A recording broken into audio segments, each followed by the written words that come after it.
ଇଆଡେ ବୈଜନ୍ତ ପଣ୍ଡା ମୁଖ୍ୟମନ୍ତ୍ରୀ ବ୍ୟାକୁଳ ସେ ତାଙ୍କର ଲବି କଲେଣି। ଇଆଡେ ସାମଲ ମନମୋହନ ସାମଲ ମୁଖ୍ୟମନ୍ତ୍ରୀ ପାଇଁ ଲବି କଲେଣି। ଇଆଡେ ଧର୍ମେନ୍ଦ୍ରକୁ ବିଦାୟ କରିଛନ୍ତି, ସାକୁ ବହୁତ ଏମଏଲଏ ମନ୍ତ୍ରୀ କଲେଣି।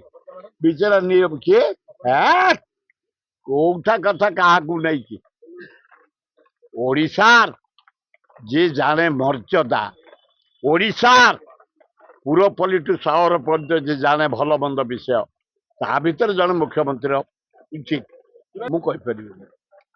କିନ୍ତୁ ଚାରିଆଡେ ହଲା ହେଇନା ମୁଖ୍ୟମନ୍ତ୍ରୀ ବଦଳୁଛନ୍ତି ଇଏ ଏବେ। କିନ୍ତୁ ଇଏ ତିନି ଜଣଙ୍କ ଅପେକ୍ଷା ମୋହନ ମାଝୀ ଭଲ, ନିରୀହ ଲୋକଟିଏ। ଖାଲି କଣ ଟିକେ ଭୋଜନ କରନ୍ତି, କିନ୍ତୁ କଞ୍ଚା ନୋଟ ଭୋଜନ ସେ କରନ୍ତିନି, ଖାଲି ଏଇ ଖାଦ୍ୟ ଭୋଜନ କରନ୍ତି। ସେ 15 ବର୍ଷ ମୋ ସାଥିରେ ଏମଏଲଏ, ସାରା ଇଣ୍ଡିଆ ଆମେ ବୁଲିଛୁ। ଖାଦ୍ୟ ପ୍ରେମୀ ଲୋକ ସିଏ, କିନ୍ତୁ ନୋଟ ଖାଇବା ପ୍ରେମୀ ନୁହଁ ସେ, କିନ୍ତୁ ଭିଡକୁ ନୁହଁ। ନାଇଁ ମନ ଦୁଃଖ କାହିଁ ହବ? ଯିଏ ଆସିବ, ଆମେ ଲୋକଙ୍କ କାମ କରୁଛୁ, ଆମେ ଯିବୁ ତାଙ୍କ ପାଖକୁ କାମ ପାଇଁ, ଆଙ୍କ ପାଖକୁ ଯାଉଛୁ କାମ ପାଇଁ। କିନ୍ତୁ ଏପର୍ଯ୍ୟନ୍ତ କୌଣସି କାମ ମୋହନ ମାଝୀ କରିନାହାନ୍ତି।